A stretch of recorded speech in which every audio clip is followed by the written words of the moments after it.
네, 여러분 안녕하십니까?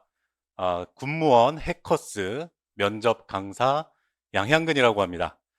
자, 이제 드디어 7월 4일 군무원 필기시험이 끝났습니다. 자, 이제 여러분들에게 중요한 건 필기시험이 끝났기 때문에 다음 관문인 면접이 여러분들을 기다리고 있습니다. 정말 6개월이든 또는 1년 또는 2년 여러분들이 필기시험을 준비하기 위해서 정말 노력도 많이 하시고 또 많은 인내와 또 수고 가운데 필기시험을 참 치르신 거에 대해서 박수를 보내드리고 싶습니다. 자, 이제는 여러분들이 면접이기 때문에 이제 필기의 어떤 걱정, 내 점수가 몇 점일까? 그리고 커트라인에 내 점수가 과연 올라갈 수 있을까? 이런 이제 많은 두려움과 걱정이 많이 되시긴 할 텐데, 이제 그런 생각보다는 면접에 우리가 좀 더 집중하고 또 귀를 기울여서 한번 알아가는 시간들이 되셨으면 좋겠습니다. 자, 그러면 오늘 이 시간에는 제가 이제 군무원 면접을 한 10년 동안 이렇게 강의를 하면서 학생들을 이제 교육을 했었는데, 항상 매년 만나면서 학생들을 보면서 들었던 생각은 이 군무원 면접에 대해서 막연하게 두려워하고 좀 걱정하시는 분들이 많은 걸 제가 항상 보게 됩니다. 그래서 오늘 이 시간 통해서 군무원 면접은 어떤 거고, 그리고 여러분들이 어떻게 이 면접을 쉽게 알아가고 이해할 수 있을지 그 내용에 대해서 오늘 브리핑, 강의 한번 하도록 하겠습니다. 먼저는 간단하게 제 소개를 간단하게만 하도록 하겠습니다. 저는 이제 2017년부터 여기 나와 있는 것처럼 군무원 면접을 진행을 했습니다. 그래서 2017년부터 올해까지 이제 10년이 됐는데 정말 많은 학생들 그리고 정말 많은 직렬에서 이제 합격생들을 배출하면서 그 학생들의 어떤 특징 그리고 해마다 나오는 군무원 면접 질문의 어떤 변화 같은 거를 제가 이렇게 보면서 나름대로 저도 공부하고 알아가면서 여러분들에게 올해는 2026년 군무원 면접 어떤 걸 알려드려야 될까 이런 거에 대해서 항상 공부하고 저 역시 연구하고 있습니다. 저는 이제 군은 이제 육군 장교로 이제 다녀왔는데 뭐 길게 갔다 온 건 아닙니다. 그래서 그곳에서 이제 인사 행정장교와 그리고 지휘관, 중대장 역할을 하면서 군 시절을 보냈다고 보시면 되겠습니다. 자, 여러분들에게 제가 용기를 좀 불어 넣어드리고 싶은데 여러분들의 어떤 신분이 지금은 이제 면접 준비생이잖아요. 이제 8월 10일이 되면 여러분들이 필기 합격 결과가 나오게 됩니다. 그러면 여러분들은 8월 10일 날 만약에 필기를 합격을 했다. 그러면 여러분들은 면접을 준비하실 자격을 받게 되는데 여러분들의 그러면 위치가 어떻게 되냐? 이번에 올해 군무원 시험 필기 그 지원자가 2만 6천, 7천 명 정도 된다고 합니다. 그리고 이번 군무원 시험은 2,600명 정도를 모집하고 있죠. 뭐 직렬마다, 군마다 인원수는 다르지만 2,600명을 모집을 하는 거라면 여러분들은 만약에 내가 필기에서 합격했다. 그러면 상위 8%에서 10% 안에 드는 성적을 여러분들은 받으신 거예요. 그렇기 때문에 내가 만약에 면접에 응시할 수 있는 자격을 받았다라는 건 정말 대단한 겁니다. 왜냐? 여기에 나와 있는 것처럼 우리 군무원 필기 시험을 본 90%는 필기에서 불합격을 하게 됩니다. 8%에서 10%만 필기 합격이라는 영광을 얻을 수 있는 거죠. 그렇기 때문에 여러분들이 면접을 준비하고 내가 필기를 붙었다고 하면 두려워하고 뭔가 무서워하고 걱정할 게 아니라 정말 대단한 일을 내가 했구나 라는 자신감과 그리고 용기가 정말 필요할 때다라는 걸 말씀을 드리고 싶습니다. 물론 지금 시점에서는 아직 내가 필기 합격했는지는 나와 있지 않지만 8월 10일 날 가면 여러분들이 정말 상위 10% 안에 들었다라는 걸 자부심을 갖고 저는 면접에 임했으면 좋겠다라는 말씀을 드리고 싶습니다.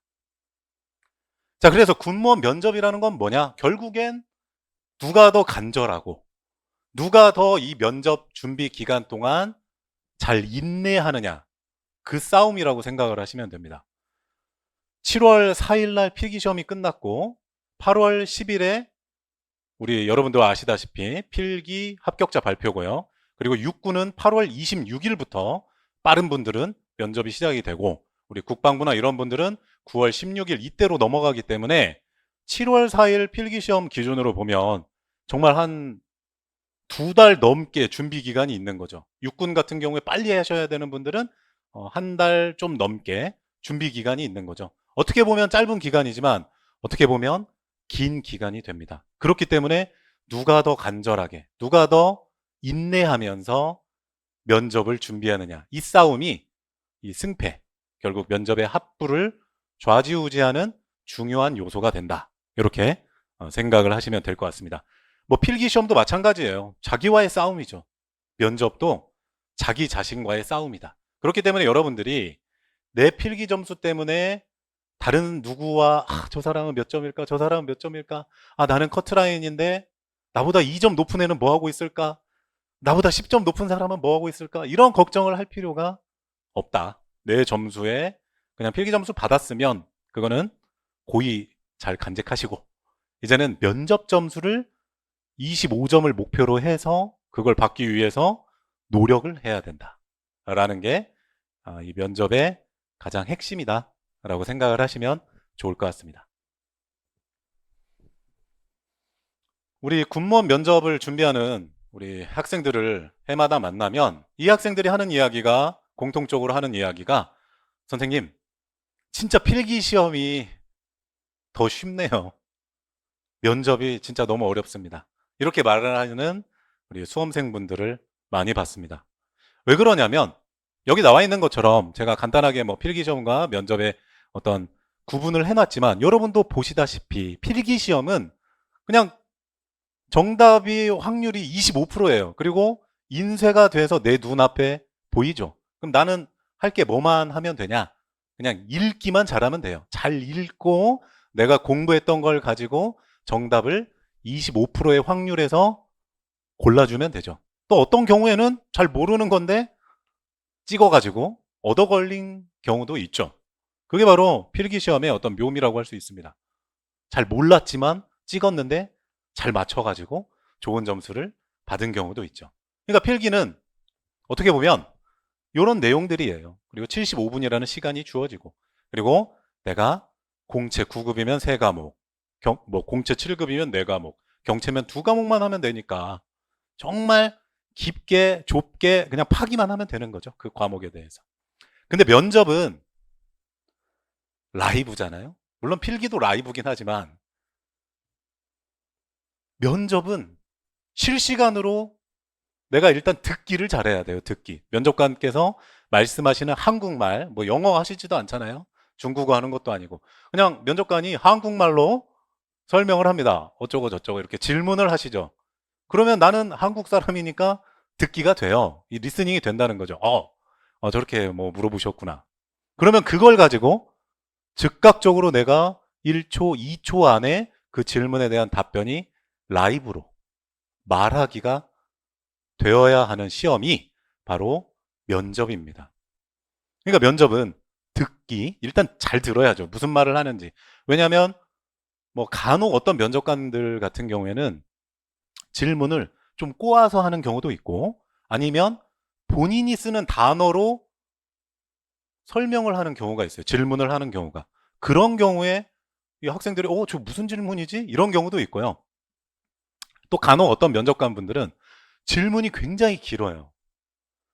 그냥 군무원에게 중요한 자질이 뭡니까? 이렇게 물어보면 되는데 질문을 엄청 길게 해요. 자, 요즘 청년 취업도 잘 되지 않고 또 사회적으로도 경제가 많이 침체된 시점이라고 생각이 되네요. 그래서 이제 군무원에게 이제 지원하시는 분들도 많이 있는 걸로 제가 알고 있는데 우리 수험생분은 지원자분은 어떻게 본인이 어떤 점이 더 좋아서 어떤 점이 다른 사람보다 훌륭하고 뛰어나기 때문에 군무원에 지원했다고 생각하시는지 그리고 군무원에게 가장 중요한 게 뭐가 있다고 생각하시는지 한번 말해 볼래요? 이렇게 질문하는 경우도 있습니다. 그러니까 굉장히 길어. 그러니까 듣기인데 너무 길어지니까 정신이 이제 아득해지면서 긴장을 막 하기 때문에 잠깐만, 질문이 뭐지? 이렇게 되는 경우도 있을 수가 있어요. 그래서 여러분들이 연습을, 그런 상황에 관련된 것도 연습을 해야 된다. 그래서 일단 듣기를 잘 하시고, 그리고 이 내용이 파악이 됐으면 연습을 정말 많이 하면 무슨 질문인지 요점을 우리가 잡아낼 수 있습니다. 그러면 그거에 대해서 여러분들은 이제 말하기를 하면 돼요. 말하기. 한국말로 말하기. 근데 그게 정말 어려운 거죠. 그래서 여기에서는 여러분들이 연습을 많이 하시고 훈련을 많이 해서 말하는 방법, 한국말이지만, 한국 사람이지만 그 부분을 연습을 많이 하셔야 되는 겁니다. 자, 그리고 면접이 또 어려운 점은 필기 시험에서 내가 공부했던 그 전공 과목 2과목을 또 해야 돼요. 우리 7급 같은 경우 3과목을 하셔야 되고, 그게 질문이 또 나오기 때문에.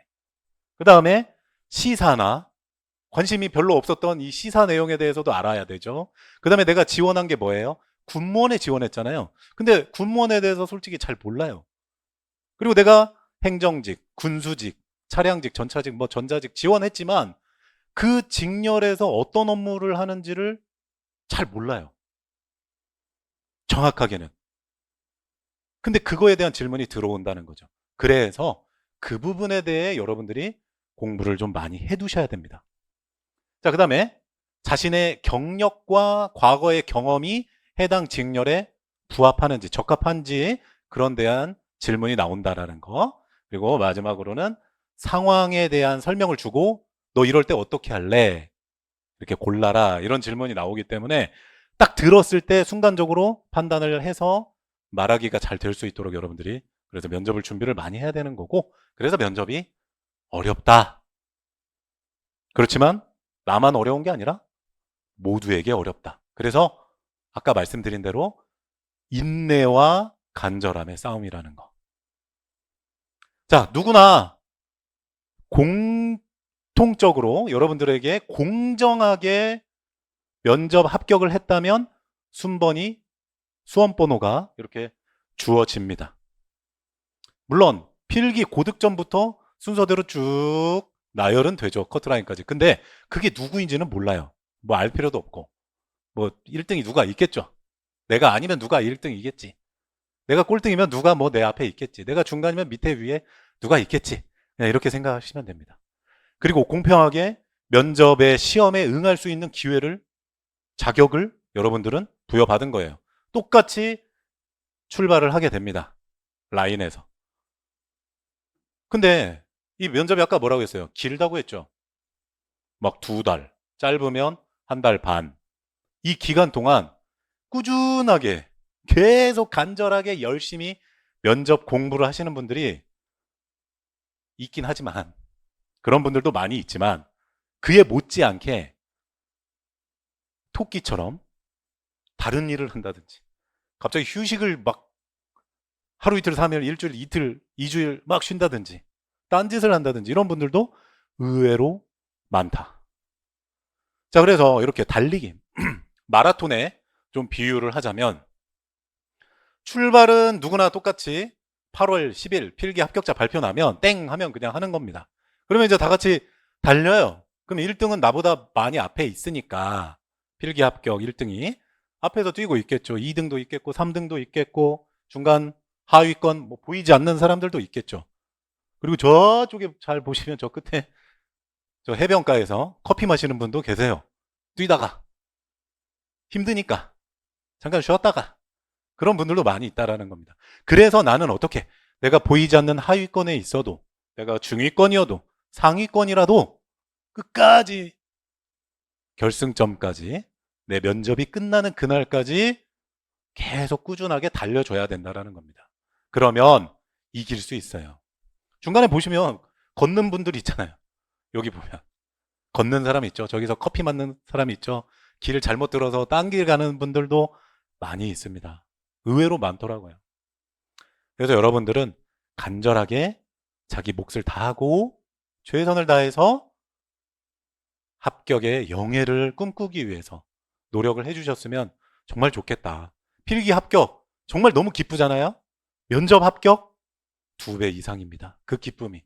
그래서 열심히 노력을 하면 된다 라는 거 생각을 해주시면 좋을 것 같습니다.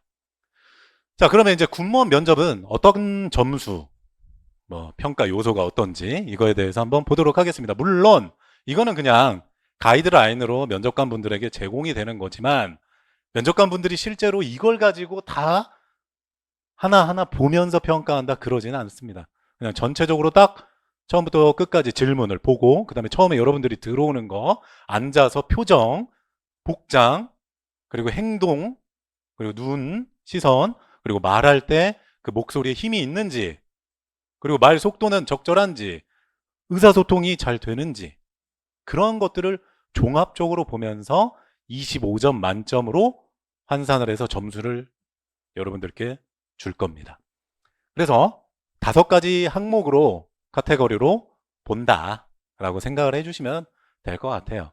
그래서 군무원에게 정신자세, 그러니까 너가 군무원에 적합한지, 그리고 네가 군대라는 곳에 조직에 들어왔을 때 잘할 수 있을까? 너는 적합한 사람인가? 이런 거를 보니까 물론 그런 질문을 안 할 수도 있어요. 근데 외적인 모습과 목소리나 이 표정, 이 생기 이런 걸 보면서도 결정을 할 수 있다는 거. 자, 그 다음에 2번은 정말 중요하죠. 아무래도 뭐 행정직이고 군수직이고 정보직인데 전공 질문을 했는데 모른다? 우리 기술직 분들은 마찬가지. 전공 질문을 했는데 모른다? 그러면 안 되는 거죠. 그래서 전공 질문도 못지않게 공부를 많이 해야 된다. 특히 육군이 전공 질문을 많이 물어보는 케이스들이 좀 많이 있습니다. 자, 그 다음에 이제 의사 발표 정확성과 논리성. 그러니까 말을 내가 딱 질문을 했을 때 딴소리 안 하고 면접관이 물어본 그 의도에 맞게 딱 답변할 수 있는 그 능력을 말하는 거죠. 그래서 2갈식으로 답변을 잘 해야 된다는 거. 그래서 여러분들이 중언부언, 그러니까 했던 소리 또 하고 한 말 또 하고 그리고 쓸데없는 물어본 것만 답하면 되는데 묻지도 않은 거를 답하면 안 된다라는 거죠. 대표적인 게 뭐가 있냐면 저출산이라는 이제 시사 질문이 있습니다. 자주 나오는 단골 질문인데 이제 면접관이 물어봐요. 저출산 해결책 한번 말해 보실래요? 자, 뭐라고 했어요? 듣기 잘해야 된다고 했죠? 해결책만 물어보신 거예요. 딱 한 가지. 해결책. 근데 학생들이 준비할 때는 어떻게 준비합니까? 저출산의 정의, 그 다음에 저출산의 우리나라 현재 상황, 그 다음에 국외 상황, 그리고 저출산의 원인, 그리고 저출산의 해결책. 이렇게 많게는 5가지를 공부를 한단 말이에요. 그럼 면접관이 질문한 건 해결책인데 그거를 생각 안 하고 저출산 물어봤네. 올커니 잘 걸렸다. 네, 저출산은 현재 우리나라는 0.9명의 출산율을 기록하고 있습니다. OECD를 기준으로 했을 때도 굉장히 낮은 성적인데 뭐 해외 사례를 살펴봐도 요즘 대만이라든지 중국이나 일본도 저출산을 어떤 그런 걱정을 하면서 정부 정책을 내고 있습니다. 저는 원인이 첫 번째는 내 집 마련이 어렵다라는 거 이렇게 시작을 하게 된다라는 거예요. 그냥 자기가 공부한 거 그대로. 그러면 면접관이 귀를 닫습니다. 해결책만 물어봤는데 쟤는 소통이 안 되네. 소통. 한국 사람인데 한국말을 못 알아들은 거예요. 해결책만 말하라고 했는데. 그러면 안 된다라는 거죠. 그래서 그런 걸 잘 기억해 주셔야 되고 그리고 답변을 할 때 정답이 정해져 있는 건 아니지만 우리가 1분 안에 답변을 해야 된다. 1분 넘어가는 건 좋은 게 아니에요. 자, 그 다음에 창의력과 의지력, 발전 가능성은 여러분들에게 이런 질문을 가지고 물어볼 수 있다. 그리고 마지막으로 전체적인 여러분들의 예의, 품행, 그러니까 들어오고 나가고 이런 예절, 앉아 있을 때 자세, 아까 말했던 시선이나 말투, 용어 이런 것들을 다 보면서 종합적으로 판결을 하는 거죠. 그래서 각 항목별로 5점, 5점, 5점에서 25점 만점에 세부 항목 점수가 이렇게 나오고요. 그리고 여기서 이제 중요한 거는 내가 점수가 평균 15점이면 그냥 이제 그 합격권으로 해서 순위가 매겨져서 필기 점수와 합쳐서 이제 종합 점수로 높은 순부터 이제 합격자가 나오는 거고요. 15점 아래면 불합격이다. 이렇게 생각을 하시면 되고, 그 다음에 이제 여기 나와 있는 것처럼 세부 항목 중에 면접위원의 과반수, 그러니까 기본적으로 면접위원은 3명이 들어오거든요. 그러면 과반이면 2명이니까 2명 이상이 가로 평가를 하거나 아니면 어떤 하나의 요소에 대해서, 그러니까 전공 질문 답변을 못했네, 아니면 뭐가 좀 너무 미흡한데, 말이 안 통하는데, 한국 사람인데 나랑 그렇게 소통이 안 되지 저 친구는, 이럴 때 너무 답답하다 할 때 이제 가로 평가할 경우에는 점수가 아무리 좋아도 불합격이 된다라는 거. 근데 뭐 이건 흔한 케이스는 아니지만 이런 경우도 있을 수 있다라는 겁니다. 너무 긴장을 하면 답변을 못 할 수가 있어요. 아는 내용인데도 말이 안 나오는 거죠. 얼마나 답답합니까? 본인 스스로가. 그런 경우가 실제로 있긴 있습니다. 그래서 이런 것도 기억은 해야 되겠다. 자, 그 다음에 합격자를 그러면 선발할 때 어떤 그 방식으로 하는지 한번 보도록 하겠습니다. 자, 먼저 육군과 나머지 국방부나 공군은 좀 다른데 그 차이를 한번 보도록 하겠습니다. 먼저 육군 같은 경우에는요, 합격자, 그러니까 필기 합격입니다. 필기 합격자를 선발할 때는 1.3배수 130%를 이제 합격을 시킨다. 이렇게 이해를 하시면 되겠습니다. 그래서 만약에 50명을 선발하는 직렬이다. 50명을 이번에 최종으로 뽑는다. 그러면 필기 합격자는 1.3배수 130%를 해서요. 65명이 필기 합격이 되고요. 최종적으로는 15명이 이제 불합격을 하겠죠. 자, 그렇지만 3명 이하, 그러니까 모집 인원이 3명이야, 3명. 그런 경우에는 플러스 2. 그래서 5명이 면접 들어간다. 이런 내용이고요. 그리고 4명에서 20명 이하인 직렬 같은 경우에는 130%를 하지 않고 150%를 적용해서 필기 합격자를 만든다. 그리고 그 안에서 간추려낸다. 이렇게 보시면 되겠죠. 그러면 20명이 만약에 모집하는 직렬이면 그의 반, 10명이 추가적으로 더 합격을 해서 총 면접 보는 사람은 30명이 된다. 이런 이야기죠. 자, 그 다음에 국방부, 공군, 해군, 해병대는요, 1.5배수. 육군하고는 상관없이 그냥 국방부나 해군, 공군, 해병대는 1.5배수를 선발한다. 그래서 50명 모집인 직렬이라면 75명이 필기 합격을 하고요. 그리고 그 중에 25명은 불합격을 면접에서 하게 된다라는 그런 이야기가 되겠습니다. 자, 한 2년 전에 작년부터 이제 바뀐 내용이 뭐냐?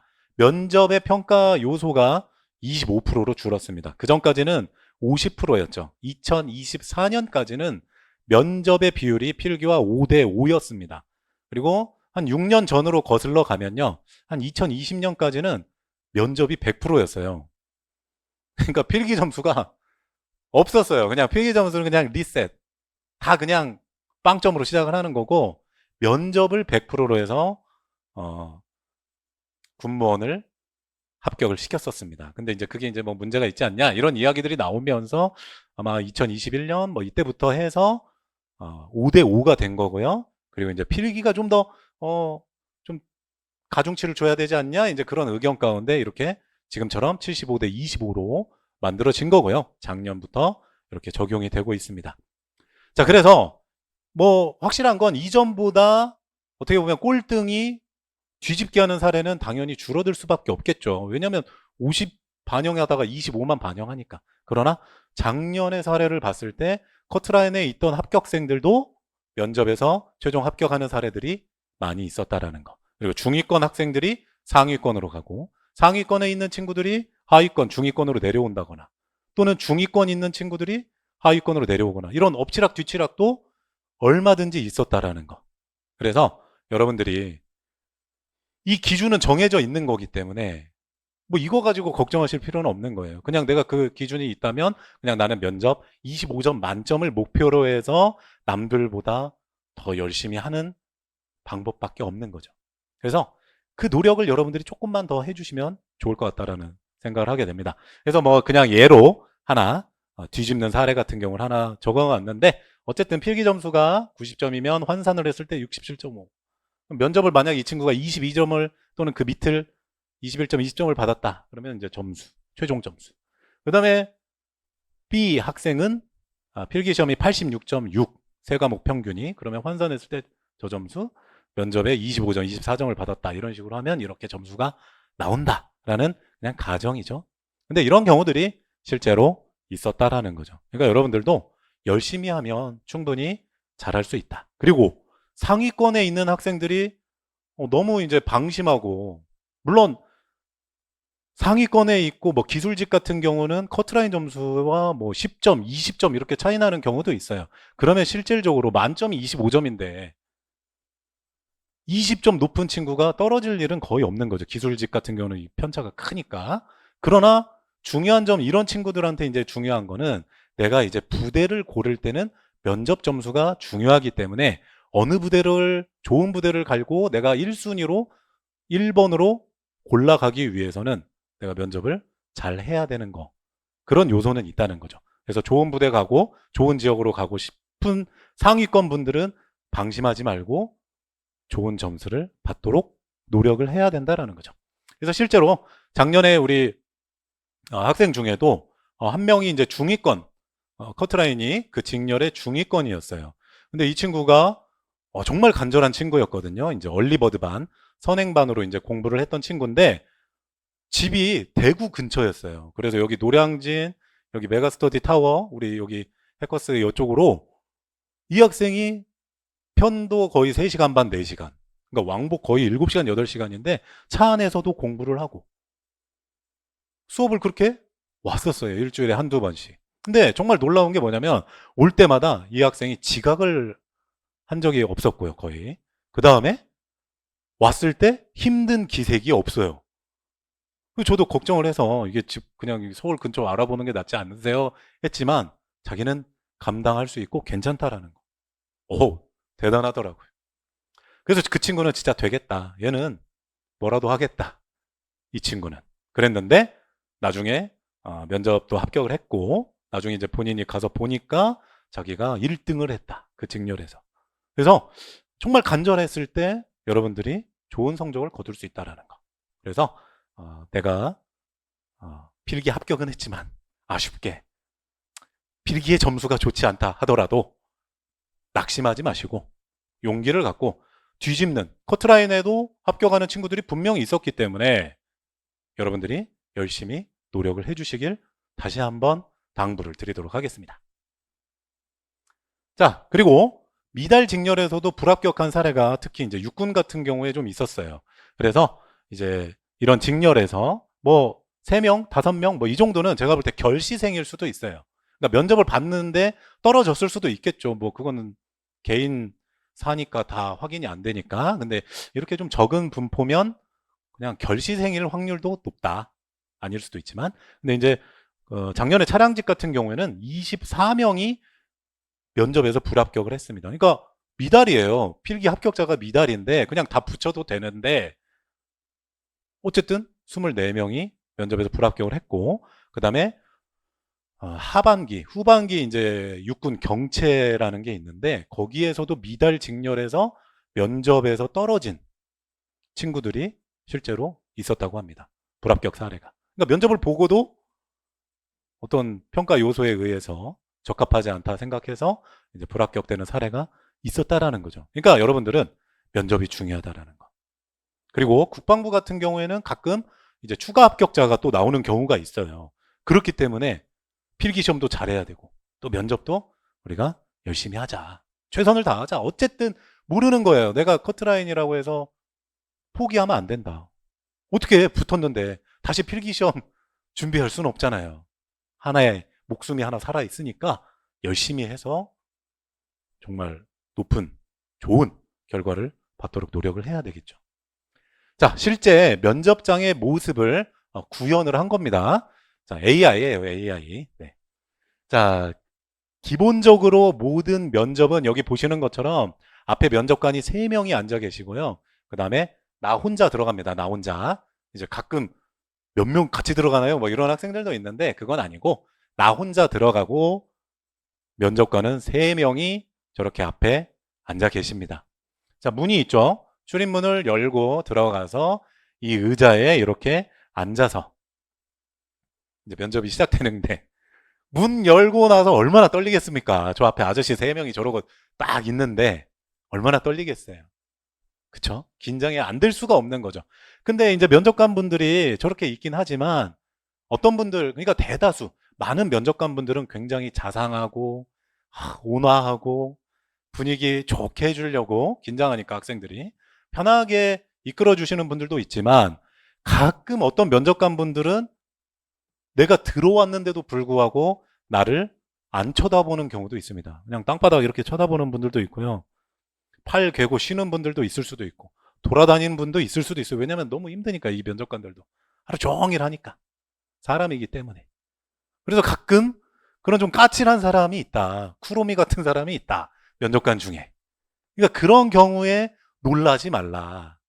나한테만 그런 게 아니다. 내가 마음에 안 들어서 갑자기 저 사람이 나한테 관심이 없나? 내가 답변을 하는데 나를 안 쳐다봐? 면접관이 나를 안 쳐다봐? 이런 걸 신경 쓰지 말라는 거예요. 근데 가끔씩 학생분들이 그런 거에 신경 쓰고 말려가지고 답변을 제대로 못하고 뒤에 더 해야 되는데 관심이 없는 것 같아? 내가 뭐 잘못했나? 끝. 더 해야 되는데 그냥 스스로 끝내버리는 이런 경우들도 있거든요. 그러니까 그냥 면접관이 뭐 하든 말든 그냥 신경을 꺼야 됩니다. 그냥 내가 할 것만 잘 하시고 이 면접관들 앉아있다 해도 그냥 병풍이라고 생각하세요. 그냥 사람이구나. 그냥 연습한 대로 자신 있게. 정말 자신이 있어야 돼요. 왜? 많은 분들이 여기에 들어가서 긴장하고 자기의 실력을 발휘를 못하니까. 근데 면접관이 딱 봤을 때, 쟤는 여유도 있고, 자신감에도 넘치고, 답변도 뭐, 막힘이 없고, 술술 나오네. 공부 많이 했구나. 준비 많이 했구나. 이런 생각을 하시게 되는 거죠. 자, 여학생 같은 경우는 이런 모습으로 이렇게 하시면 됩니다. 그리고 뭐 바지를 입으셔도 되고 치마를 입는 건 뭐 상관이 없습니다. 여러분 편하신 대로 하시면 되는 거고 어쨌든 용모만 남학생이든 여학생이든 이렇게 단정하게 누가 봐도 단정하게 하고 가시면 됩니다. 그래서 정장은 꼭 입는 걸 추천을 드립니다. 가끔 뭐 국방부나 공군은 정장 입고 오지 않아도 된다 이렇게는 써 있지만 그렇다고 운동복 입고 갈 수는 없잖아요. 그렇죠? 그리고 뭐 우리 수험생분들이 운동복 아니면 뭐 정장 없으신 분들도 많아요. 근데 어떤 옷을 입고 가라는 거예요 도대체? 그러니까 그냥 정장, 넥타이 그냥 기본 스탠다드 딱 유지하고 가시면 됩니다. 자, 면접관이 싫어하는 그 유형들이 있습니다. 뭐 이거는 뭐 모든 면접관이 그런 건 아니겠지만 이런 사람은 누구나 싫어할 수밖에 없어요. 자, 일단 자기가 지원했는데 직무에 대한 이해가 떨어져요. 뭐 하는지도 몰라. 업무거를 몰라. 어떻게 합격을 시켜줍니까? 안 되겠죠. 그래서 전공을 물어봤는데 답변을 못해. 어잉? 뭐지? 이렇게 되는 거죠. 그래서 요즘 같은 경우는 이제 꼬리 질문도 많이 나오는데 이제 지난번에 사례 중에 하나가 뭐가 있었냐면 뭐 예를 들자면 제가 조금 각색을 해서 말씀을 드리자면 예를 들어 이 친구가 어떤 그 기술 분야에서 기사 자격증을 2개를 취득을 했어요. 기사 자격증 2개면 정말 대단한 거거든요. 그것도 20대 후반 나이에 정말 대단한 겁니다. 이 2가지를 취득을 했다면. 자, 근데 면접관이 질문을 했어요. 이 2가지가 있다고 딱 말을 하니까 그래요? 그러면 그거에 대해서 질문을 할게요. 뭐 예를 들자면 자, 안테나의 종류, 사용법 말씀해 보실래요? 어떻게 보면 쌍기사를 땄으니까 이 친구한테는 쉬운 질문인데 답변을 못했어요. 그럼 면접관 입장에서는 에잉? 쌍기사가? 뭐야 이거? 전공 지식이 부족하다 생각하시는 거죠. 그러니까 빈틈이 없이 잘 준비를 해야 된다. 자, 그 다음은 자신감이 없는 사람. 자신감이 없는 건 왜 그런 거냐면 공부와 훈련과 연습이 부족하기 때문에 그래요. 내가 훈련량도 많고 진짜 누구보다도 연습을 많이 했어. 그러면 사람은 자신감이라는 게 생기는 거예요. 마치 체력이 없었는데 내가 체력 단련을 열심히 해서 러닝을 열심히 해서 체력이 좋아지면 달리기 뭐 하라고 할 때 자신감이 생기거든요. 근데 체력도 없는 사람한테 달리기 하라고 하면 위축이 되는 거죠. 공부도 똑같아요. 면접도 똑같습니다. 자, 그 다음에 핵심을 말하지 않는 이 사람 아까 말씀드렸죠. 또는 TMI 말 진짜 많아. 그리고 어떤 사람 가끔 학생분들 중에 답변을 미리 준비를 안 하고 프리스타일로 하시는 분들이 있어요. 즉흥. 그냥 생각나는 대로 답변. 네, 이런 경우가 현장 라이브에서는 조금 위험하다라는 거. 자, 그 다음에 말 빠른 사람은 아무래도 힘들죠. 왜냐? 자, 면접관 분들은 나이가 몇 살이에요? 기본적으로 40대 후반에서 60대 초중반이에요.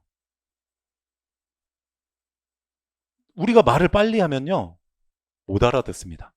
듣기. 면접관도 듣기를 해야 되거든요. 여러분들이 답변하시는 거를 제가 뭐라고 하나 들어야 되는데, 말이 너무 빠르면 무슨 말을 하는지를 몰라요. 그렇기 때문에 적당한 말의 속도를 여러분들이 구사할 줄 알아야 된다.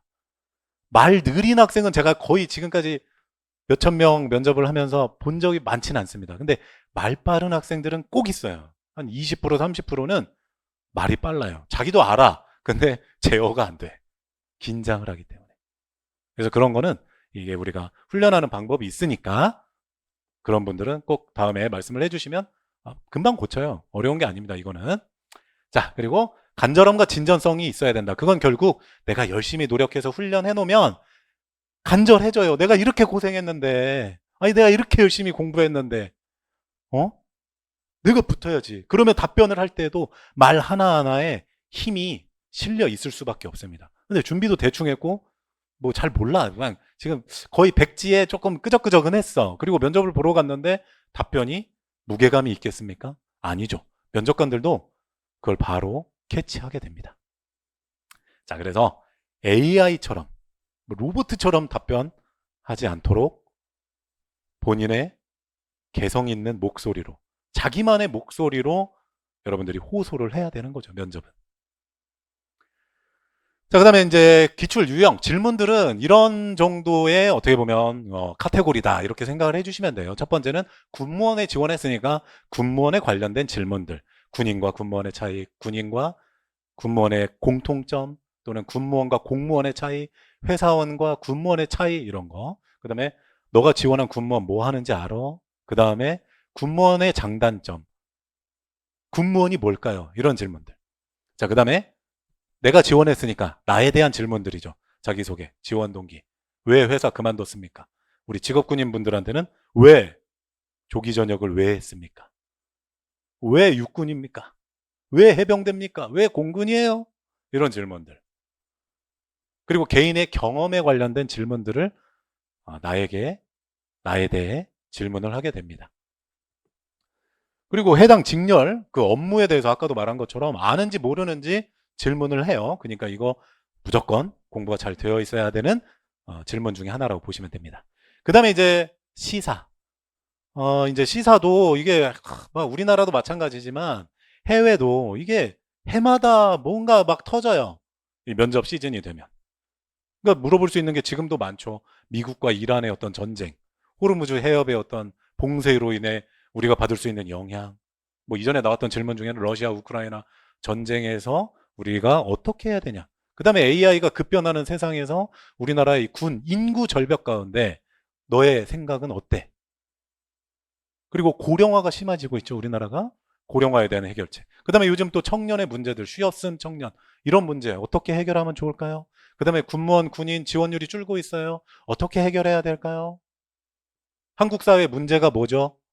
이렇게 질문하는 케이스가 작년에 있었습니다. 그러니까 여러분들 준비를 잘 하셔야 되고. 그 다음에 이제 전공 질문, 정말 중요하다는 거 계속해서 강조하고 있습니다. 그 다음에 상사와 관련된, 조직에 관련된 질문들이 또 많다. 자, 상사와 이런 관계예요. 어떻게 할래요? 갈등이 있어요. 어떻게 할래요? 상사가 부당한 지시를 해요. 어떻게 할게요? 상사가 눈 감으래요. 어떻게 할 거예요? 상사가 폭언을 합니다. 어떻게 할 거예요? 상사와의 관계. 이런 질문들이 또 있고요. 그 다음에 이제 상황 질문은 이런 경우 뭐가 더 중요하다고 생각합니까? 자, 일을 처리하는 데 있어서 신속성, 정확성, 뭐가 더 중요해요? 본인은 이런 거. 골라야 되는 거죠. 자, 일하기 싫은 상사 누구고, 일하기 좋은 상사는 어떤 타입이에요? 본인은 누구를 선택할래요? 뭐 이런 식의. 승진이 잘 되는 곳, 승진이 안 되는 곳, 뭐 이런 식의 어떤 A, B 선택할 수 있는 그런 질문들도 자주 나옵니다. 자, 그래서 작년 2025년 군무원 면접의 어떤 특징들 몇 가지를 좀 제가 기출 질문들 우리 학생분들이 받은 거 가지고 이제 봤을 때 이런 좀 특징이 있구나라는 걸 좀 보게 됐습니다. 자, 첫 번째. 작년, 재작년, 재재작년, 5년 전에 나왔던 기출 질문들이 또 나오는 경우도 있어요. 근데 이제는 면접관 분들이 질문을 그대로 똑같이 하는 게 아니라 이제 살짝 바꿔서 하는 경우가 많다. 어휘를 바꿔버리는 거예요. 그럼 예를 들어 군무원의 자질 이렇게는 내가 많이 공부했는데 갑자기 면접관은 자, 군무원에게 가장 중요한 거 뭘까요? 군무원에게 가장 중요한 덕목은 뭘까요? 군무원에게 가장 요구되는 게 뭐죠? 이런 식으로 똑같은 질문인데 어휘를 바꿔버립니다. 그러면 학생들은 자질은 공부했는데 덕목은 뭐지? 응? 그런 게 또 있었나? 중요한 게 뭐지? 아니, 똑같은 답변을 하면 되는데 적응을 못한 거죠. 그 연습을 안 했기 때문에. 그래서 이제는 이런 식으로 어휘를 바꿔서 내는 경우가 많다. 준비해야 됩니다. 자, 그 다음에 개인 경험을 이제는 구체적으로 꼬리 질문을 통해서 물어보는 케이스들이 있다. 자, 그래서 저는 학생분들한테 면접에서 준비할 때는 거짓말을 하지 말라라고 이야기를 합니다. 없는 이야기를 지어내면 안 돼요. 근데 가끔 우리 모의 면접 연습할 때 보면 정말 할 말이 없다 보니까 이 친구도 정말 고육지책으로 거짓말을 하는데 티가 나. 물어보면 이제 꼬리 질문하면 답변을 못 해요. 그러면 이제 이거는 거짓말이 되는 거죠. 그게 만약에 실제 면접에서 그런 일이 있다고 해보세요. 붙기가 어려운 거죠. 그래서 거짓말은 하지 않되 내 경력을 가지고 답변을 잘 준비하고 어떤 거든 준비를 그래서 잘 해내야 된다는 거죠. 자, 시사 아까 말씀드렸죠. 그 다음에 시대 변화에서 이제 안보의 중요성 그리고 AI가 정말 우리 세상에 너무나 깊숙이 이젠 들어왔습니다. 그렇기 때문에 재작년부터 이 AI 관련된 질문들이 정말 많아지고 있다. 준비를 꼭 해야 됩니다. 자, 꼬리 질문이 많아지고 있다는 거, 그 다음에 전공 질문 비중이 많아졌는데 특히 육군. 육군은 뭐 예를 들어 방이 내가 면접을 가면 한 8개에서 10개 정도 돼요. 그 건물에, 인재개발센터에 10개에서 8개 정도 되는데 그 중에 내가 어디에 걸릴지를 모르잖아요. 1번 방부터 8번 방 어디에 들어갈지 모르는데 그 중에 아까 말씀드린 대로 까칠한 이 쿠루미 같은 면접관이 있는 방이 있다. 그러면 그 방은 그냥 전공으로 시작해서 전공으로 거의 끝나는 경우가 있다. 그래서 피할 수는 없다. 그냥 그런 쿠루미가 안 걸리기를 바라는 수밖에 없다. 네.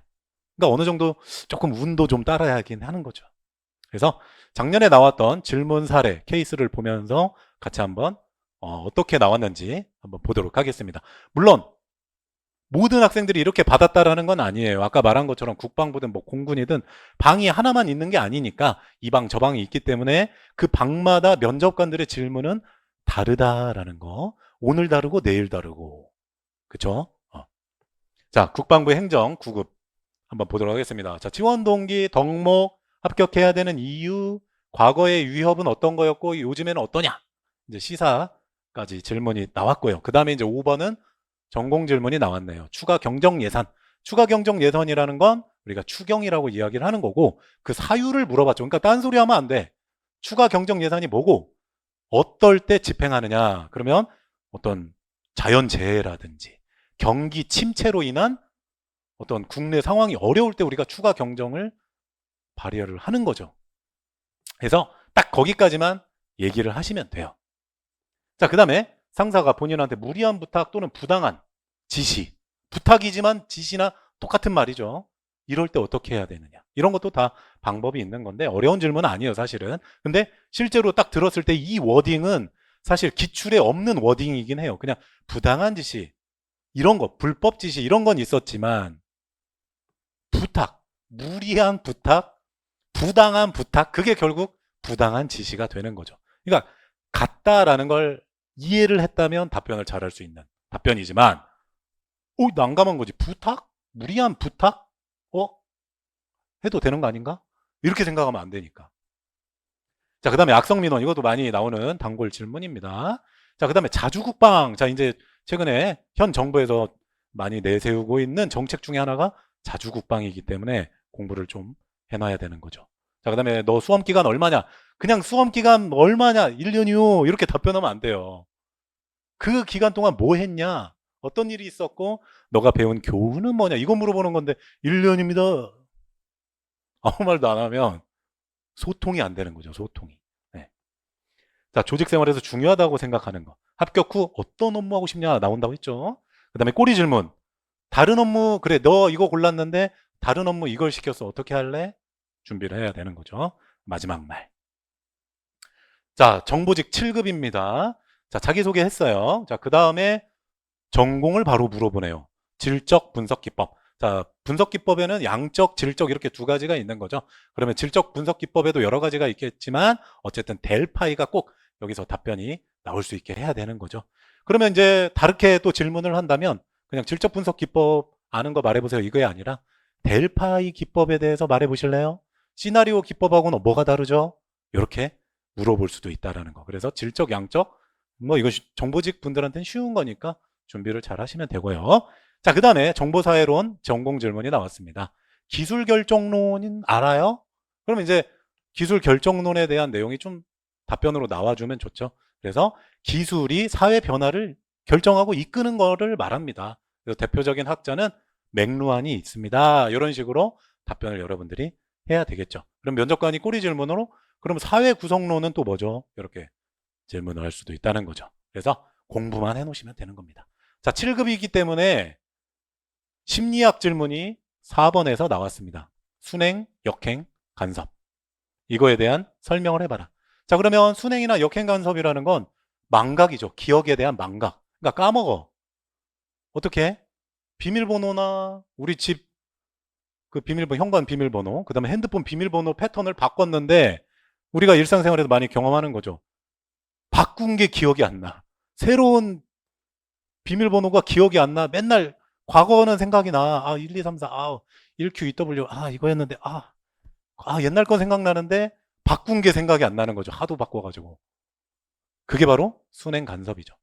그렇게 설명을 해주시면 되는 거고. 그 다음에 정보와 지식의 차이. 이거는 너무나 많이 나오는 정보직의 단골 질문. 그 다음에 뭐 인포메이션이냐, 인텔리전스, 뭐 차이라든지 이런 것도 여러분들이 정말 쉬운 질문이니까 잘 알아둬야 되겠죠. 그 다음에 정보직에 어떤 업무 하고 싶냐? 정보직은 세 가지가 있죠. 수집, 분석, 보안. 그 중에서도 뭐 하나 딱 잡아가지고 구체적으로 설명을 할 줄 알아야 된다는 거. 그 다음에 김영란법. 이거는 정말 어떻게 보면 좀 생뚱맞다 생각하실 수도 있겠지만 재작년에 차량직인데 김영란법을 물어봤어요. 차량직한테. 그러니까 차량직 공부 안 해놨으면 이제 생뚱맞았을 텐데 어쨌든 저희 책에는 공통 답변해야 되는 시사로 묶어놨기 때문에 답변을 잘 할 수 있었던 거죠. 근데 어쨌든 이건 시사로도 볼 수 있겠지만 사실 행정법, 행정직의 어떤 전공 질문으로 봐도 되는데 잘 준비를 해야 된다라는 거. 그래서 김영란법은 청탁금지법이죠. 그래서 식사를 5만 원 이상 가면 안 되는 거죠. 근데 꼬리 질문 딱 하는 거죠. 5만 원 이상 자리 초대하면. 근데 상관이 관행이래. 너도 와. 답변 잘해야 되겠죠. 왕관 막 진짜 격한 막 격분해가지고 그러면 안 됩니다. 어떻게 그럴 수 있습니까? 하면서 이렇게 너무 막 심한 워딩을 쓰면 안 되는 거고 이런 부분은 이제 거절을 하지만 잘 부드럽게 답변을 잘 해야 되겠죠. 자, 기만 정보, 남을 속이는 정보를 말하는 거죠. 그래서 대표적인 사례는 우리 세계대전에서 노르망디 상륙 작전을 할 때 펼쳤던 없는 군대 만들어 있는 것처럼 해가지고 했던 작전. 그 다음에 영상 정보의 장단점을 물어보긴 했지만 우리 정보직에는 많죠. 신호 정보도 있고 오신트도 있고 인간 정보도 있고 그 다양한 정보의 장단점을 다 기억하고 있어야 된다라는 거. 자, 그 다음에 공군입니다. 비슷해요. 그 다음에 최근 군 이슈를 물어봤고요. 그 다음에 전공을 물어봤네요. 예산의 이용과 전용에 대해서 물어봤습니다. 그러면 항목을 변경할 수도 있지만 여기서 이제 또 꼬리 질문을 한다면 전용 부분에서 하면 안 되는 항목이 있어요. 혹시 아세요? 물어봅니다. 그러면 여러분들이 네, 인건비와 업무 추진비는 전용을 하면 안 되는 항목으로 알고 있다. 전용을 하게 되면 거기서부터 뭐가 시작된다? 부패가 시작되는 거죠. 이런 식으로 답변을 하면 좋다. 자, 롤스의 정의론 나왔습니다. 그러면 1원칙이 있고 2원칙 답변을 해줘야 되겠죠. 설명하면서. 그리고 여기에서 이제 중요한 핵심 중에 하나가 공정이라는 키워드인데 면접관이 공정이 뭐냐 하면서 꼬리 질문을 할 수도 있다라는 거죠. 그래서 여러분들이 항상 이런 질문을 받았을 때 기출을 바라볼 때 내가 면접관이라면 꼬리 질문으로 뭘 한번 물어보면 좋을까? 이런 것도 생각을 해두시면서 준비를 하면 여러분들이 방어를 할 수가 있습니다. 자, 갈등 해결 정말 많이 나오는 질문이고요. 공군의 4대 가치는 공군이라면 공군은 무조건 알아야 되는 거죠. 도전, 헌신, 팀워크, 전문성. 상사가 빨리 처리하래요. 마지막 말 이렇게. 자, 육군 군수입니다. 육군 하면 떠오르는 이미지. 그럼 우리 군대 갔다 오신 남자분들은 육군 복무신조 중에 하나를 말하든지 아니면 자기가 몇 사단을 나왔는데 그때 어떤 역동적인 이미지 말하면서 조금 이렇게 포장을 좀 해야죠. 군 시절이 아름다웠고 정말 나에게 육군은 정말 감사한 존재, 내 인생을 바꾼 터닝 포인트 뭐 이런 식으로 이제 나와야 되는 거죠. 지상전의 승리. 우리 그냥 군대를 안 갔다 오신 분들은 지상전의 승리자, 최후의 깃발을 꽂는 우리 정말 중요한 요소, 이런 식으로 이제 육군에 대해서 준비를 하면서 답변을 여러분들이 하시면 되니까 어려운 건 아니에요. 자질, 법률 유보 원칙 정말 꼭 알아야 되는 행정법 전공 질문이고요. 그 다음에 이제 로버스트 설계가 경영학 전공 질문으로 나왔습니다.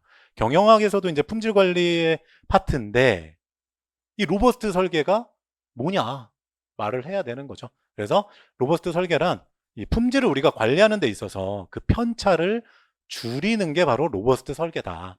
그리고 처음에 이 로버스트 설계를 고안한 사람은 일본의 다구치입니다. 이렇게 이제 답변을 여러분들이 해주시면 좋다. 근데 이 로버스트 설계는 지금까지 나왔던 질문은 아니었어요. 제 기억에는 작년에 처음 전공 질문으로 나왔던 질문입니다.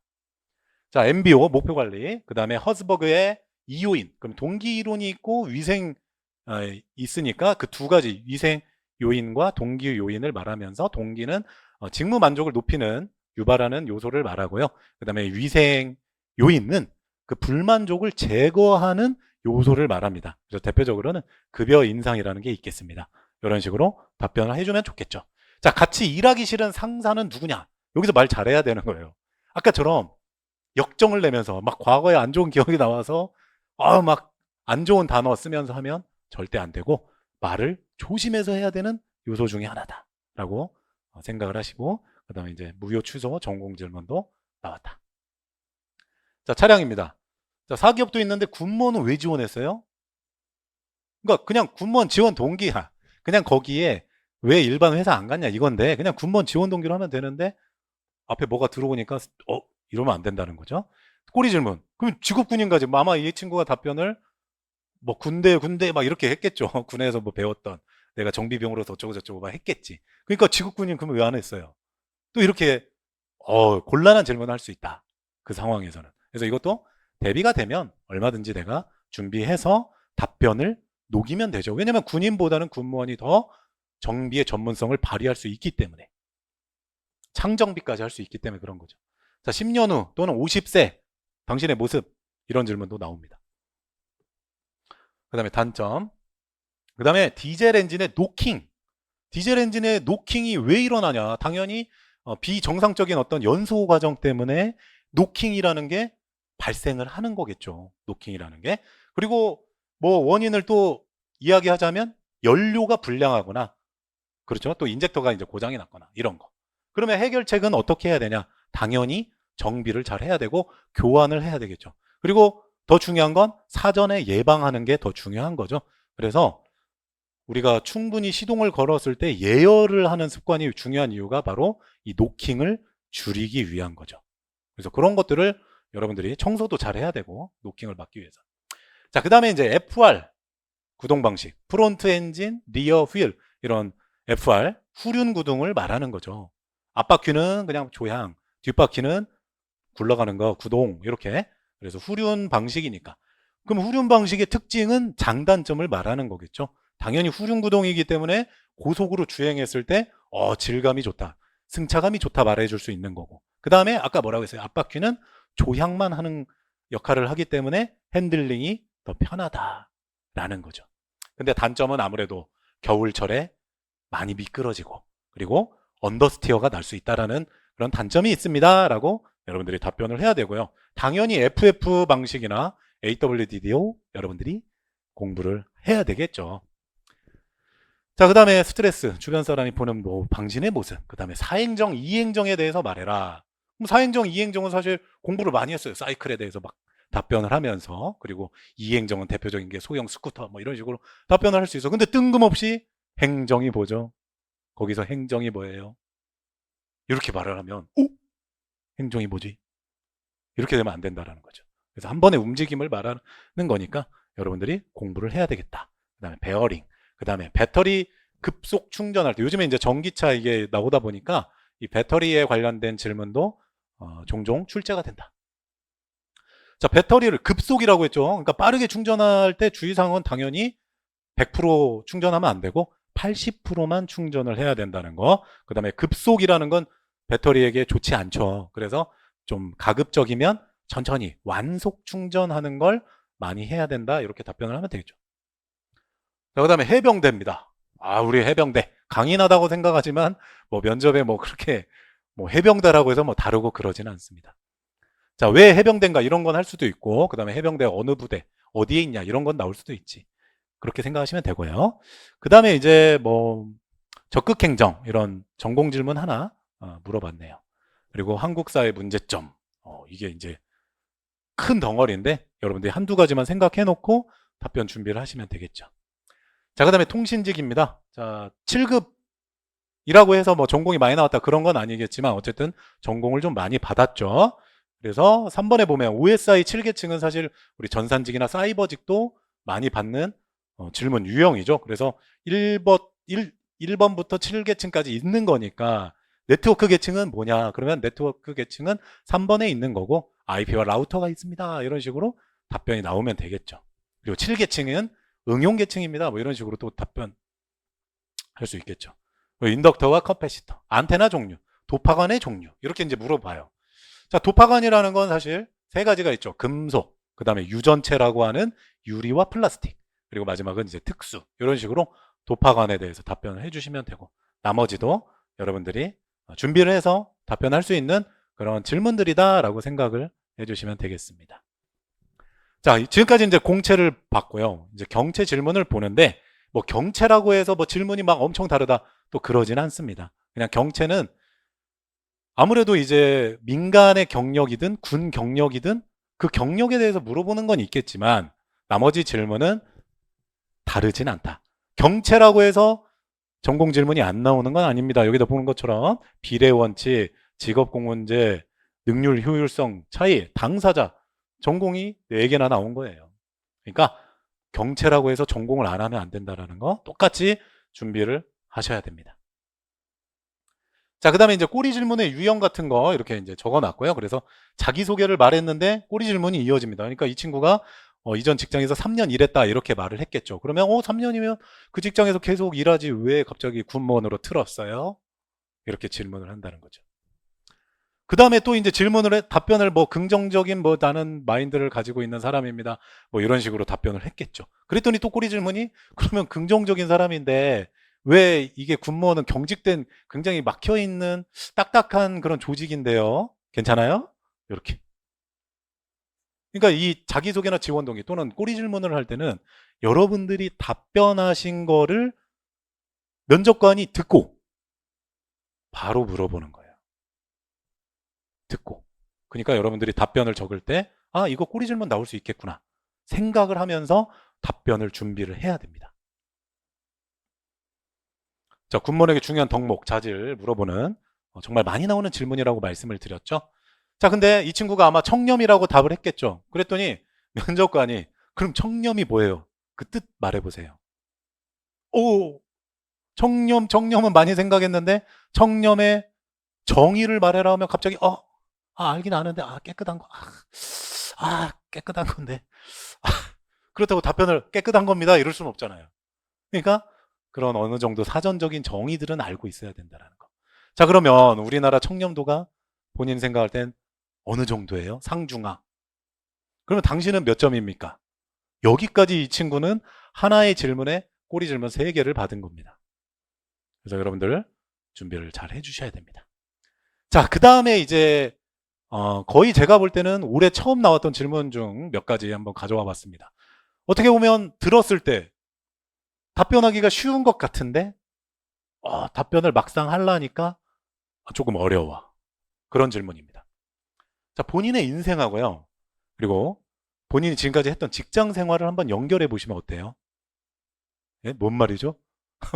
진짜 이거 당황스러울 것 같기도 해요. 실제로 받았을 때. 근데 침착하게 내가 생각하는 본인의 인생관을 물어본 거잖아요. 그럼 나는 성실이든 정직이든 아니면 뭐 다른 사람에 대한 봉사 정신이든 요거를 골라가지고 내 직장 생활 가운데 어떻게 내가 구현하고 발휘하면서 경험을 했는지 그 에피소드 사례를 하나 말하면서 설명을 해주시면 되죠.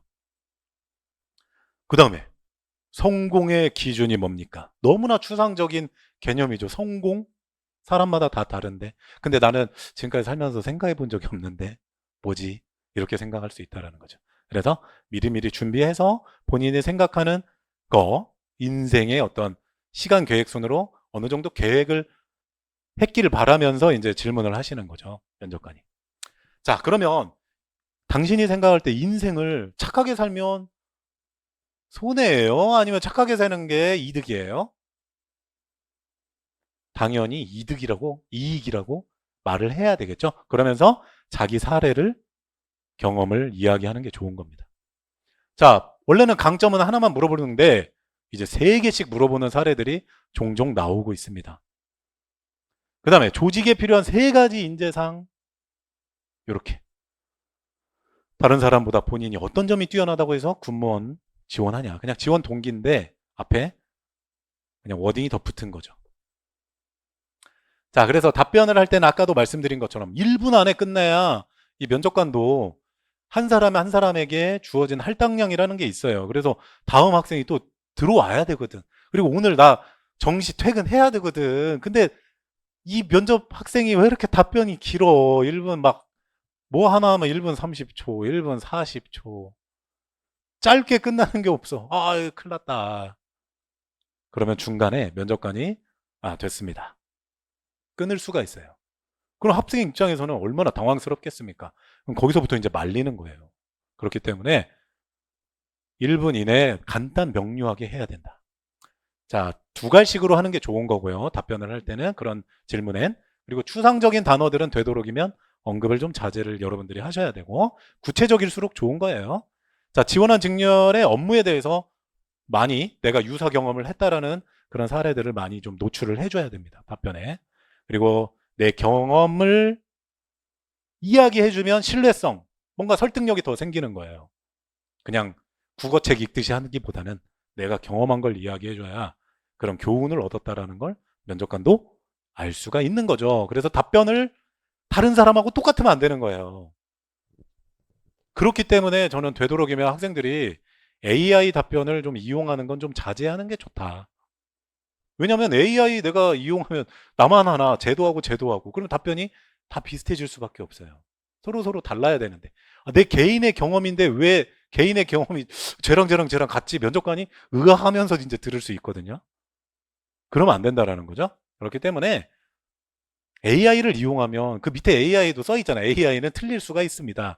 AI라는 것도 뭐예요? 블로그나 뭐 유튜브나 내용 그거 긁어가지고 종합으로 알려주는 건데 그 블로그나 유튜브의 내용이 틀렸어 봐. 아니면 과거에 변화가 안 된 내용을 그대로 가져올 수도 있잖아요. 지금은 바뀌었는데. 예를 들자면. 그러니까 그런 경우도 있을 수 있기 때문에 답변의 차별화를 하기 위해서는 내가 경험한 바를 스토리텔링으로 이야기로 담는 게 제일 좋다라는 거. 자, 그 다음에 이제 여러분들이 좀 기억하셔야 되는 건 이제 복장이에요. 사실 우리 수험생분들이 이렇게 정장을 차려입고 하는 거를 물론 해본 분들도 있지만 아닌 분들이 사실 더 많아요.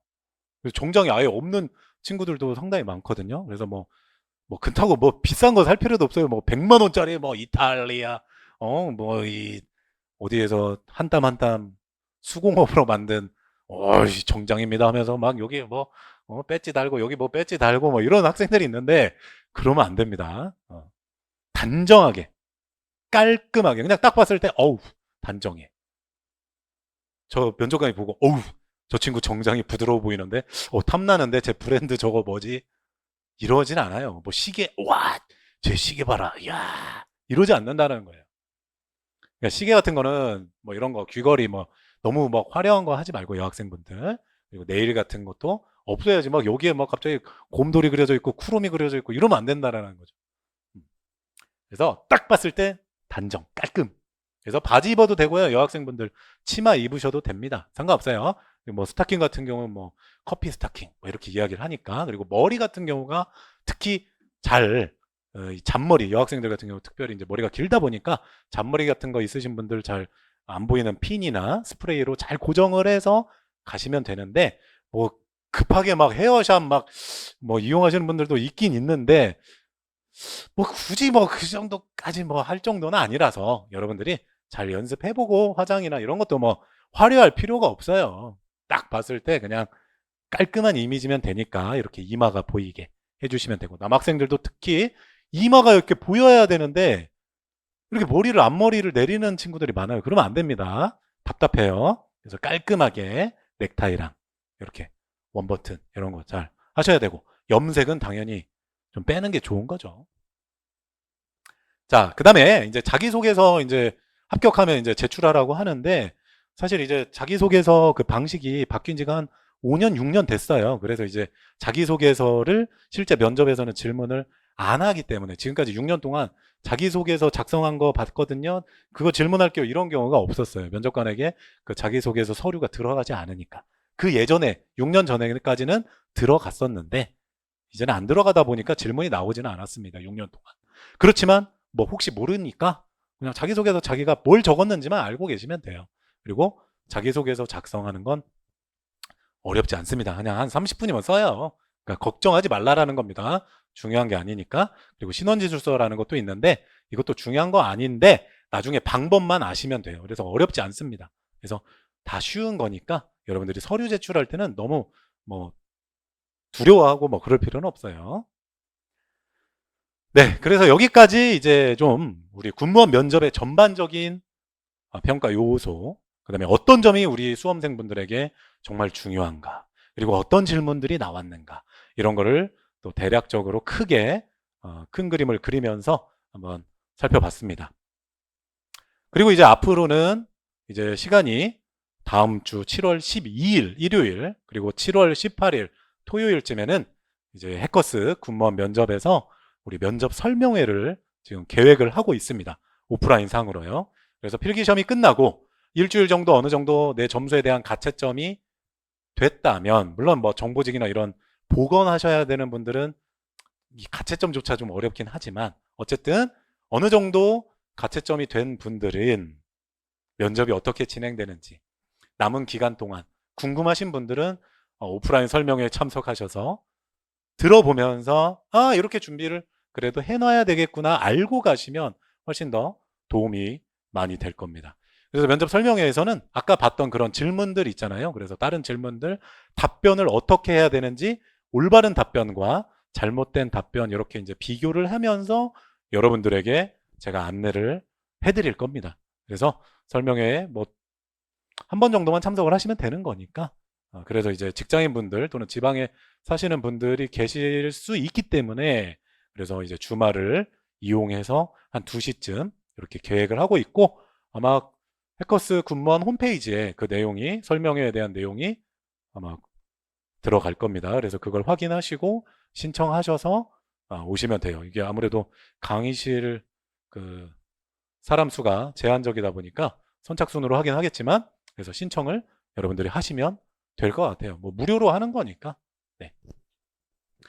자, 그리고 이제 제가 예전에 이제 면접 강의를 할 때 이렇게 학생들을 이제 받아서 오셔서 이제 등록을 하시면 이렇게 이제 강의를 했던 그런 내용들입니다. 그래서 이때 한 210명 정도 이제 수용하는 그 강의실에서 면접에 대한 내용들 이렇게 설명을 드렸던 그 사진이 하나 있어서 가져왔습니다. 이때. 자, 그리고 앞으로 이제 제가 진행하는 면접 교육에 대해서 잠깐만 좀 설명을 드리도록 하겠습니다. 앞으로 뭐 저는 이제 대부분은 이제 오프라인 조별로 나눠서 이제 교육을 하게 될 겁니다. 이렇게 아까처럼 다 모여서 전체 강의하는 거는 사실 많지 않아요. 거의 없다고 봐도 돼요. 한 번 아니면 뭐 거의 안 할 거라서. 왜냐면 그게 의미가 없어요. 이 학생이 제대로 이해했는지 안 했는지를 알 수가 없기 때문에. 그래서 저는 오프라인으로 교육을 할 때는 이렇게 조별로 학생들을 구분을 해서 그 학생들을 제가 이제 같이 앉아서 교육을 합니다. 그래서 어떻게 이 학생들이 준비를 해왔고 이 질문에 대해서 답변을 어떻게 적어왔는지 제가 보고 고쳐주고, 그 다음에는 이 학생들이 외워서 이제 말할 수 있게 말하는 거를 이제 모의 면접식으로 보면서 이제 피드백을 해줍니다. 이렇게 교육을 여러분들 실제 면접 있는 한 3일 전까지 교육이 이렇게 조별로 계속해서 이루어지고요. 그리고 모의 면접, 정말 가장 중요한 모의 면접은 여러분들이 원하는 횟수만큼 계속해서 될 때까지 짝 자다가도 꿈에 나오고 잠꼬대를 할 수 있을 수준으로 여러분들이 실전 모의 면접을 하게 될 겁니다. 그래서 이렇게 조별로 우리가 교육을 하고 제가 선생님이 꼭 함께 한다라는 거, 그래서 피드백을 해준다라는 거 기억을 해주시고, 이 학생의 어떤 구분은 예를 들어 같은 직렬을 묶지는 않아요. 좀 섞습니다. 이게 뭐 예를 들어 국방부 행정, 공군 행정, 육군 행정 이런 식으로 섞는 거예요. 뭐 군수, 뭐 이런 식으로 정보, 차량 이런 식으로 조금씩 섞기 때문에 내 경쟁자가 아니라는 거 좀 기억을 해주시면 좋을 것 같습니다.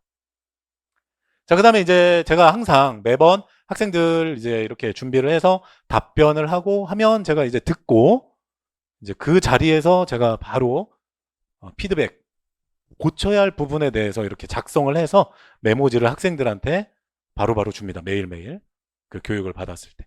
그래서 이 학생이 뭘 고쳐야 되는지를, 답변을 어떻게 고쳐야 되는지, 뭐가 문제지, 외적인 건 어떤 게 문제가 있었고, 말이 좀 빠른 것 같은데 목소리 크기를 좀 더 키웠으면 좋겠는데, 아니면 이 답변은 좀 잘못된 답변이라서 이 부분까지 좀 더 넣었으면 좋겠다, 이런 꼬리 질문 나올 수 있으니까 대비해야 된다, 이런 사항에 대해서 피드백을 하고 있습니다.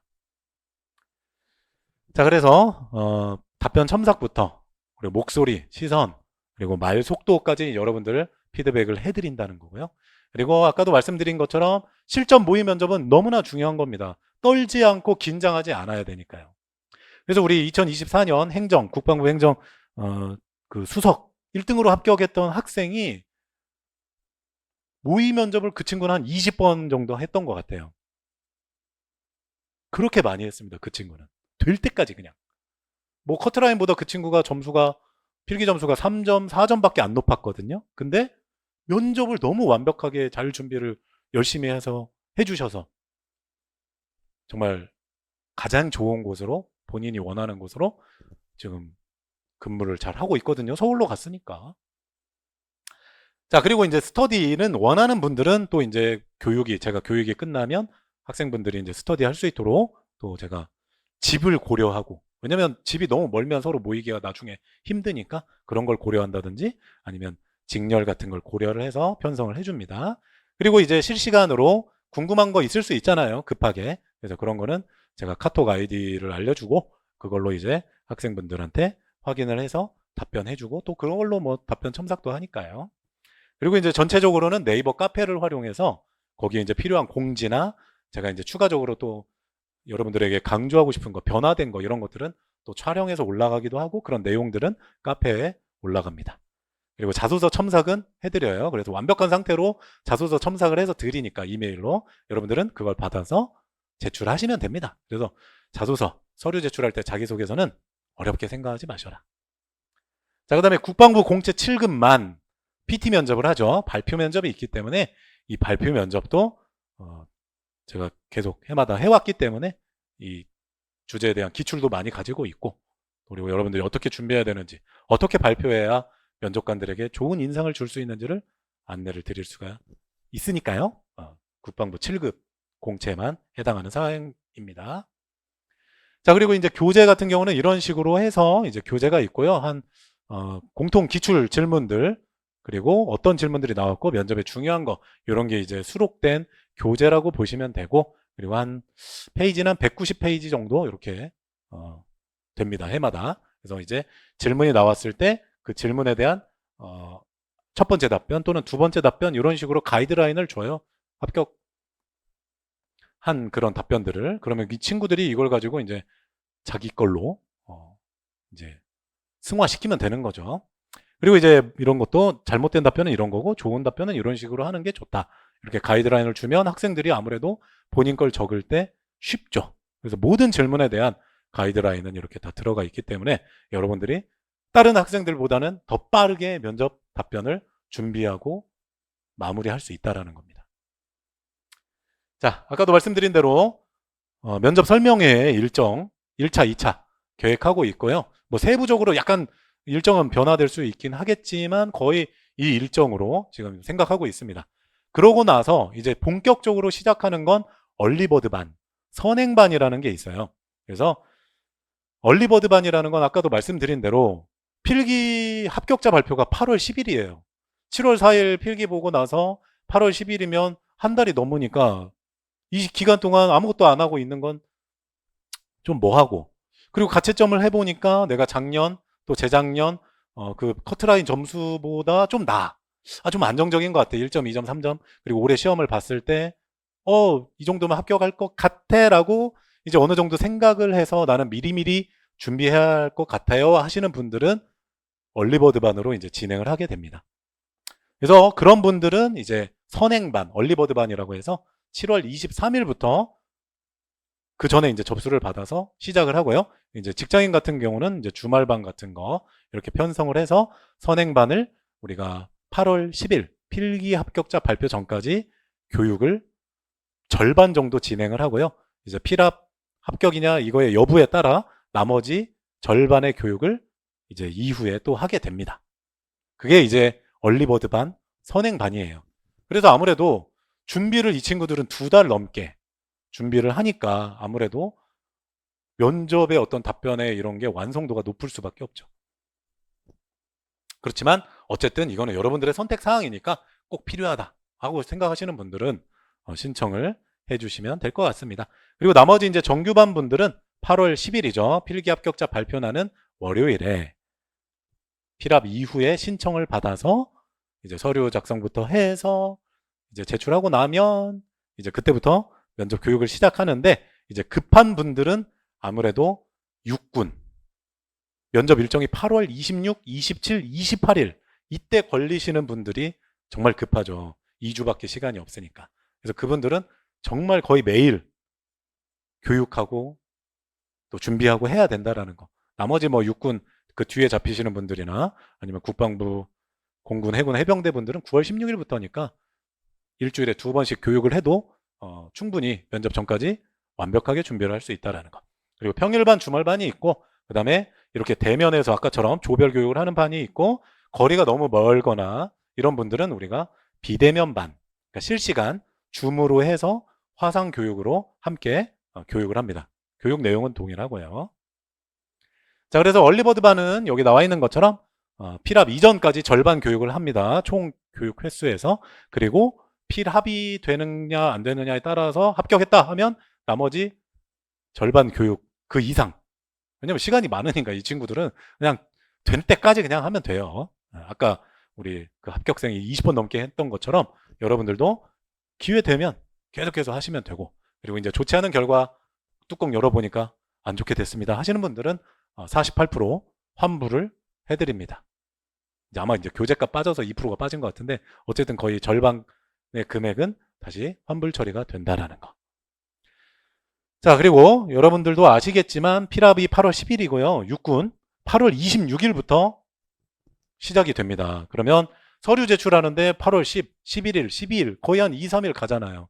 그러면 월, 화, 수 2주밖에 없어요. 준비 기간이. 매년 그랬습니다. 매년. 그리고 항상 육군에 그 매년 첫 번째로 걸리는 직렬들은 대부분 행정, 군수, 차량분들이 항상 앞부분에 면접이 배치가 많이 되어 있었습니다. 그래서 재작년도 그랬어요. 행정, 군수가 항상 일찍 시작을 했었습니다. 그래서 올해도 뭐 변하지 않는 이상 육군 행정, 군수, 차량분들은 마음의 준비를 좀 일찍 해야 된다. 난 일찍 시작할 거다. 이런 느낌으로. 그리고 그 뒤에 뭐 그 다음 주 9월로 넘어가면서부터는 조금 여유가 있어요. 아무래도. 근데 아무래도 이제 저 26, 27, 28 이때 이제 걸리시는 분들이 좀 힘들고요. 그리고 나머지 국방부 이런 분들은 9월 14일, 15일, 16일, 17일 이렇게 필압 이후에 한 달 넘게 시간이 있습니다. 그래서 국방부나 공군, 해군, 해병대는 필압 날에 면접 일정이 나오지 않고 좀 그 뒤에 언제 면접을 보는지 어디에서 보는지가 나중에 나와요. 이런 분들은. 육군 같은 경우는 아마 필압 발표 날 면접 일정이 당일날 같이 나오거나 그 다음 날이나 해서 발표가 됐었습니다. 항상. 그래서 그 부분 기억을 해주시면 될 것 같습니다. 이제 커리큘럼이에요. 이런 식으로 뭐 선행반이든 얼리버드든 정규반이든 이렇게 커리큘럼을 가지고 여러분들이 될 때까지 어쨌든 강의와 교육이 진행이 된다라는 거 기억을 해주시면 되겠고요. 그리고 이제 뭐 이런 내용을 가지고 우리가 교육을 하고 있다 이런 겁니다. 네, 그래서 여러분들이 군무원 면접을 합격을 하기 위해서는 정말 저도 열심히 하고 저도 최선을 다해서 노력을 하겠지만 여러분들의 노력과 간절하게 훈련하고 공부하는 게 좀 필요합니다. 그래서 인내가 필요한 거예요. 여러분들 필기 시험도 잘했잖아요. 열심히 공부했고 정말 합격이라는 두 글자 보기 위해서 그 모진 기간 정말 힘들게 준비했잖아요. 근데 이제 면접 때는 좀 풀어질 수가 있어.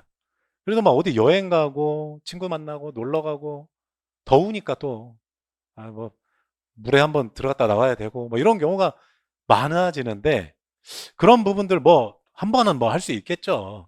그렇지만 절제하면서 내가 면접에서도 합격이라는 두 글자 이 초록불 합격 이 받아보기 위해서 조금만 더 참고 노력을 해주면 정말 좋겠다라는 말씀을 드리고 싶습니다. 그래서 군무원 면접도 여러분들이 이 해커스 학원에서 함께 하신다면 정말 여러분들 좋은 자료와 좋은 교육과 좋은 환경에서 군무원 면접도 좋은 결과를 받으실 수 있을 거라는 거 한번 말씀을 드리도록 하겠습니다. 자, 어쨌든 오늘 좀 긴 시간 면접에 대한 OT, 면접이 어떤 건지에 대해서 말씀을 드렸고요. 기회가 되고 또 시간이 괜찮으신 분들은 군무원 면접 설명회 때 또 뵐 수 있다면 정말 좋을 것 같습니다. 자, 그러면 오늘 이상으로 강의를 마치도록 하겠습니다. 감사합니다.